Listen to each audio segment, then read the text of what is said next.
The Assembly will hear an address by His Excellency Alexander Stubb, President of the Republic of Finland.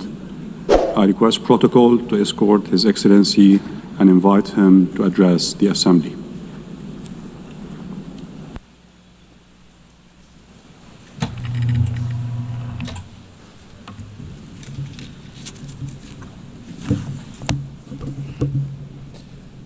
Mr. President, Excellencies, ladies and gentlemen, in its simplest form, foreign policy is really about three things: about values, interests, and power. I come from a relatively small country, Finland, and our toolkit is mainly about two of those three things. It's about values and interests. Power, hard or soft, is usually the luxury of bigger players. The power of smaller country arises from its capacity to cooperate with others. Smart diplomacy gives smaller player at least relative influence. The UN is, of course, case in point. Big players have power through their permanent membership in the UN Security Council. But we, the smaller players, can influence the ebb and flow of international relations by being active in the corridors of diplomacy. Now, most of the speeches that we've heard here today have highlighted the fact that the world order, balance, and dynamics are changing, much like they did after World War II when the UN was founded. I actually think that the post-Cold War order is over, but we don't know what the new order is going to look like. It will take at least 5 to 10 years for things to settle. And my message to this Assembly today is that regardless of the size, each and every member state of the United Nations has agency, a say in how the new world order will look like. It is important that we all use this power wisely and responsibly. Now, I fully appreciate that our interests differ, depending on our geographical location, history, state of development, or culture. But fundamental values are something we should all share. We have commonly defined some of the most essential of them in the UN Charter. Today, I want to do two things. First, analyze where we are, and second, give my proposals on what we might want to do together. To understand what's currently happening in the world, I'd like to raise three different but yet related developments. First, it seems to me that there's a growing tension between multilateralism, in other words, an order based on the rule of law, and those that speak the language of multipolarity or transactionalism. So difference between multilateralism and multipolarity. Now, I can understand the temptation and the rationale of the proponents of multipolarity and transactionalism. But can they solve the world's biggest challenges, such as climate change or sustainable development? Today, I see many states, both big and small, pursuing transactional or multivectoral foreign policies. In essence, their aim is to diversify their relations with multiple actors rather than aligning with any one particular bloc. Now, this can be opportunistic, but it may also be justified and reasonable. This depends on political choices. A transactional or multivectoral foreign policy is dominated by interests. Interests drive practical choices of states, and this is entirely legitimate. This kind of foreign policy is based on a realistic understanding of power. Power defines the limits of what is possible for each state. However, values should actually underpin everything we do. Even transactional or multivectoral foreign policy should rest on a score of fundamental values. Without them, foreign policy will ultimately run into a wall. If you set aside values for unhindered pursuit of power and interests, you will eventually find before you the very same problems you wanted to overlook. Second, the balance of power in the New World Order is shifting towards the South and the East.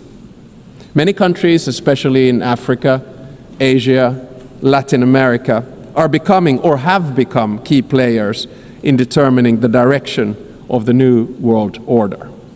To put it simply, they have both agency and power. They are not only an expanding economic force, but their demographic growth is inexorable. This will also turn them into a political and cultural force. It will yield them both hard power and soft power, and they will use it to promote their interests as they should. The 193 members of the United Nations do not have to agree on every minute detail of values, but we have to have a common understanding of fundamentals. They include the sovereignty and territorial integrity of states. They include the prohibition of the use of force and the respect for human rights and fundamental freedoms. These values are the building blocks of who we are and what we stand for as the United Nations. The broad international community has overwhelmingly an interest to uphold them. Let me be clear. Russia has no right to continue its aggression on Ukraine. Israel has no right to violate international law in Palestine.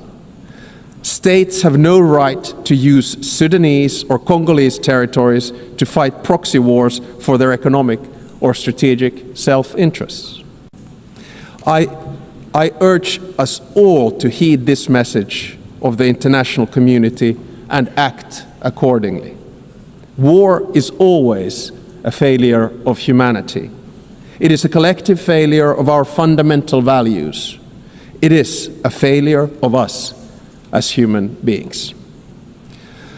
Thirdly, I would like to say a few words about the state of the United Nations, the institution where we are.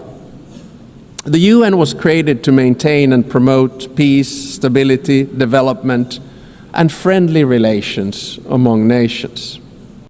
In order to achieve this, the balance between the three elements was required. The power at the highest level was represented by the UN Security Council. The interests of the wider membership were reconciled here in the General Assembly, and the values were enshrined in the Charter and consolidated as rules of international law. Now, unfortunately today, the UN is struggling to fulfill its central promise of delivering peace and stability. We can always blame each other, but at the end of the day, it's a collective decision.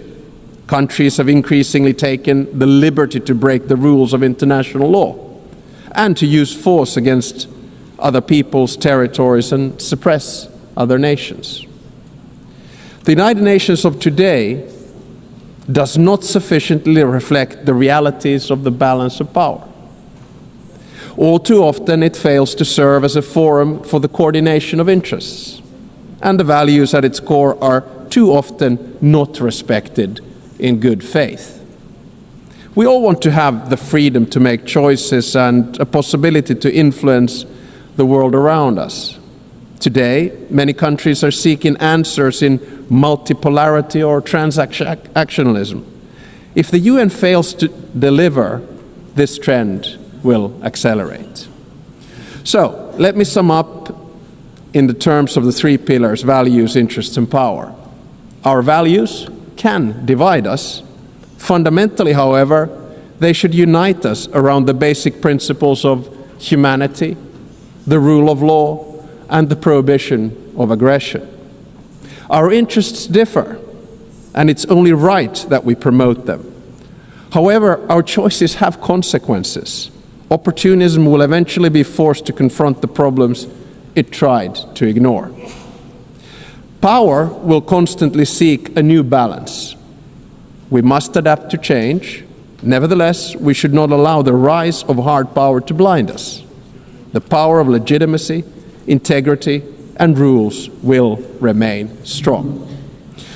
So let me get to my second part, from the situation to possible solutions or things that we could do together. Never before in history has humankind had such means of innovations at its disposal to solve the world's most pressing problems. However, the current direction is wrong in so many ways. There are more wars than at any time since World War II. The world is becoming increasingly divided.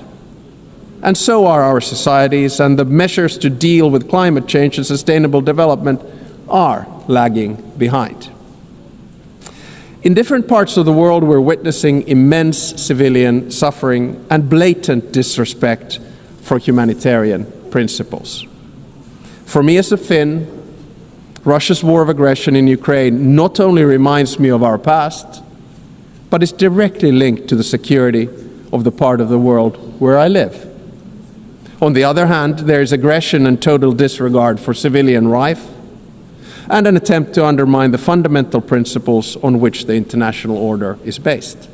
On the other hand, there's a bastion of freedom that is defending its right to exist and to make its own choices. The battle for what consequences we will draw from this aggression is not yet over. Recently, there's been serious attempts at diplomatic solutions of the war on the initiative of the United States. There are no perfect solutions to wars. At the same time, we know that any decision made in these matters will have far-reaching consequences in Ukraine and beyond. There can hardly be a stronger unifying interest among the UN's broad membership than our opposition to the wars of conquest. Aggression must not be rewarded. Accountability for the most serious international crimes must be pursued. In the Middle East, civilians in Gaza are experiencing immense suffering.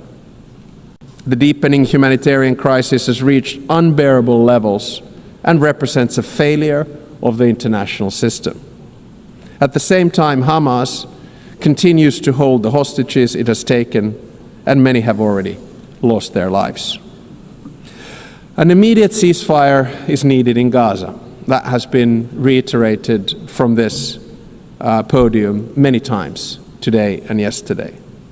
Humanitarian aid must be granted safe and unhindered access. The hostages must be released. I commend the efforts led by France and Saudi Arabia to advance the two-state solution. The negotiations must meet the Israeli and Palestinian security needs and Palestinian right to self-determination, its legitimate aspiration for statehood and sovereignty. The occupation that began in 1967 must end, and all permanent status issues must be resolved. Correspondingly, the countries that have not recognized Israel must do so. At the same time, the international community must support and strengthen the Palestinian Authority for it to govern the entire Palestinian territory effectively. This is the only viable option for achieving a two-state solution.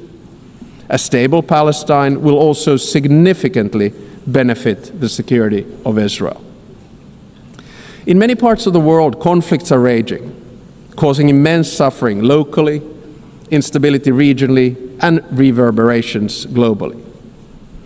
We've witnessed particularly brutal violence in Sudan, in the Democratic Republic of Congo, in Haiti, Myanmar, and Mali, among others. Civilian populations continue to face famine and displacement at a large scale. And sometimes I feel that we end up looking at conflicts only that are near to us. But I think the job of the UN is to look at all of them with equal determination. I praise all those who, in good faith, continue to work for peace despite the daunting task. In June, a peace agreement was reached for the conflict in the Eastern Democratic Republic of Congo. The true test, like with all peace agreements, lies in its implementation. Does it stick? There's a humanitarian crisis of alarming proportions that compels us, all of us, to respond. Peace processes should not be transactional. They must be guided by international law. All countries and stakeholders in the region must be engaged and committed to achieve sustainable peace. The presence and involvement of the UN is essential. I would also like to stress the crucial work carried out by journalists amid conflicts and in other difficult circumstances. Attacks on members of the media are unacceptable. Media freedom is the basis for democracy. It is a prerequisite for an open society. The ability of the press to carry out its work is important for all of us. Ladies and gentlemen, the composition of the UN still largely reflects the world of 1945. As the world has changed drastically, so should the decision-making at the UN. Last year, in this very hall, I argued for a reformed Security Council, a council where currently underrepresented regions would have a stronger voice through permanent seats at the table. The number of permanent members should be increased in the UN Security Council. At least there should be 2 new seats for Asia, 2 for Africa, and 1 for Latin America. I think I'm going to say this every year because it's the only place where I get applause. No single state should have a veto power. And if a member of the Security Council violates the UN Charter, its voting rights should be suspended. I believe that these changes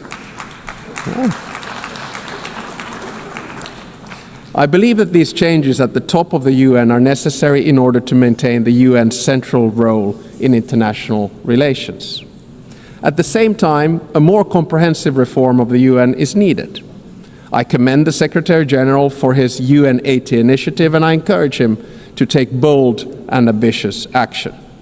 So Finland strongly supports the UN and wants it to succeed. Therefore, we stress the need for true reform to enhance the organization's credibility, relevance, and efficiency. This will ensure that the UN can act.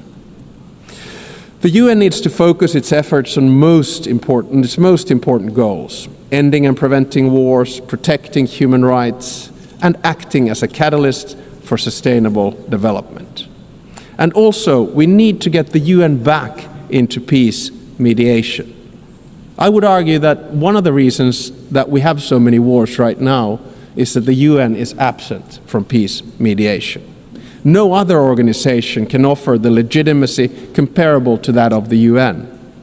If the UN is absent, conflicts are not resolved without it, which is not in our common interests. The UN is needed as a mediator, and the member states should support it at this endeavor. Finally, Finland is strongly engaged in the work of the UN and will remain so. Therefore, we're also standing for election to the Security Council for the term of 2029 to 2030.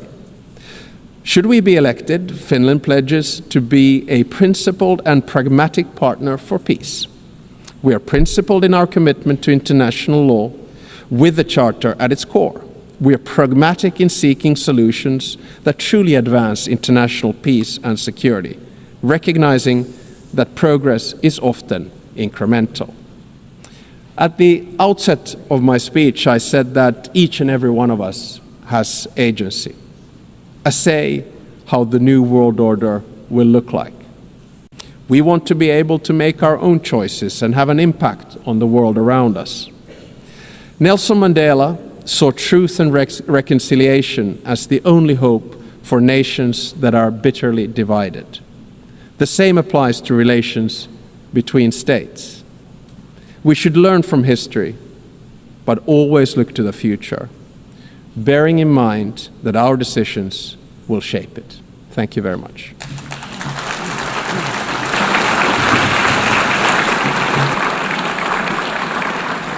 So guys, you've heard what the Finland president said. Now this is everything. This is the summary of everything he said. He argued that the post-Cold War order is over and a new world order is emerging, one in which power is shifting towards the global South Africa, South Asia, Latin America and the East.